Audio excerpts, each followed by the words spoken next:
This video is brought to you by my executive producers Jeff Anderson, Rich in Alaska and Lynn. If you'd like to support the work I'm doing creating koala habitat and bringing content to you 3 times a week, check the Patreon links below and join the family. And a huge thank you to all of the people who are supporting me in so many ways. And I want to acknowledge the Widjabul Waiwul people of the Bundjalung Nation, on whose land I am so proud to live, work and play. Now, we have a federal election coming up, and of course I want my vote to go to a government that will work with a care for the environment and our planet. So I'm not going to tell you who to vote for, that's your decision, but I can give you some tips in this video on how to go about deciding who you feel is right, because it can all be a little confusing. Voting in Australia is compulsory, and this next term of federal parliament will take us most of the way to 2030, so it's a critical decade for us as a species to take climate action. Now, a great thing about our electoral system is that even if the party you choose doesn't win, your vote does not go to the party you don't want. So let's have a quick look at what this system is. When you get to the polling booth, you'll find that there's 2 ballot papers, a green one and a white one, and absolutely yes, you have to vote on both. The green ballot is for the lower house, where bills get passed first, and the white is for the upper house. Anything passed through the lower house still has to be passed through the upper house, so we need climate-aware parties in both houses. Now, let's start with the green paper. Our system works on preferences. Let's get our heads around that concept. Your first choice might not actually have a chance of winning, but you want to be able to vote for the person or party you believe will stand up for the environment. When the votes are counted on the other end, the winning candidate is chosen from the 2 who get the most votes. So that means if your first choice doesn't get there, your next choice gets a chance, and so on. But what's really important is that your last choice can't get your vote. At worst, your second last choice may get the vote. Now, the important bit to make your vote count is you must number all the boxes. If you don't, your vote will be declared invalid and wasted. Now, the big long toilet roll length of white ballot paper looks more complicated than it has to be. The simplest way to vote is to vote along the top. We have 2 choices on how we can fill the form out. You can only choose one. If you're really well informed already, please go ahead and vote down the bottom. For simplicity, I'm going to discuss above the line voting. I know it's complicated and there's lots of issues. That's why you want to start researching now and figure out who is your first choice and then work your numbers backwards. At the least, make sure you know who your top choice is, because you can always go to their website or to their pamphlets at the polling booth and look at how they suggest you do the preferential voting, because that might help you.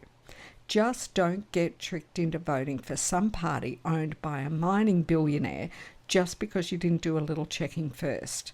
Some parties really play dirty tricks, pretending to care for issues they have no intention of supporting later. So the kinds of environmental issues that I suggest you research include legislation around science-backed targets to cut climate pollution. Some parties aren't even talking about stepping stone targets. They're just saying, oh yeah, net zero by 2050, which is where we're supposed to head for. Make sure you agree with how they think we can get there. Ending new fossil fuel development. Some parties actually do have plans to expand gas projects and weaken approval requirements. Others simply have no actual plan to phase out fossil fuels, and some claim they support no new coal and gas, but what are their strategies? Powering the country with renewables.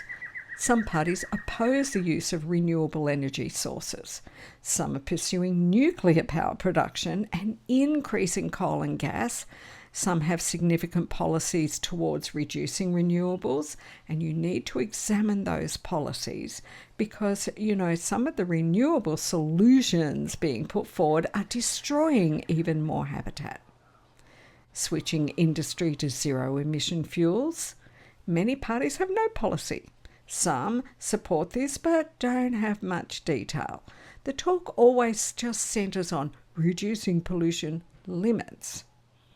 Accelerating active and elective transport. Well, some parties have plans to wind back efficiency standards, and they're not stating clear policy around expansion of public transport and supporting active transport such as riding bicycles. Some support working on fuel efficiency standards, so look for what level of investment the parties are putting into this. Protection from climate impacts. Well, we've been on a wild ride with climate events in Australia for the past 5 years. What kind of policies can you find that talk about resilience and adaptation policies, risk assessment for disaster? While we want to dial back climate change, we know that it's not going to have an immediate impact. Land rights and First Nations justice.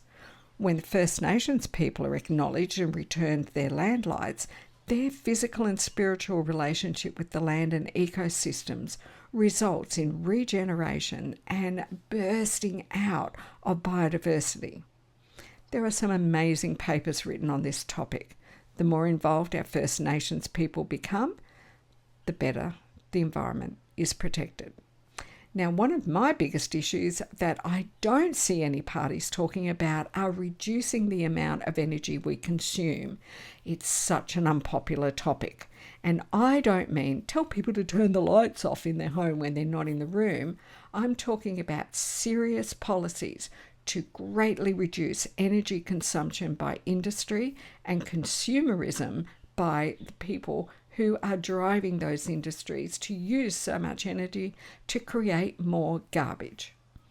We are such a small country with a small population, and yet we still sit in the top 20 countries for carbon emissions, and we have the lowest population of all the countries that are in the top 20. Major parties are currently spreading a lot of scaremongering about how important it is for a majority government, and it's about the only thing that the Labor and Liberal Party agree on. The theory is that a minority government, which means lots of independents and small parties win seats, will cause chaos because everyone will have their own agenda. The hyperbole makes it sound like this would put Australia in some unusual situation when in fact minority governments are common all around the world.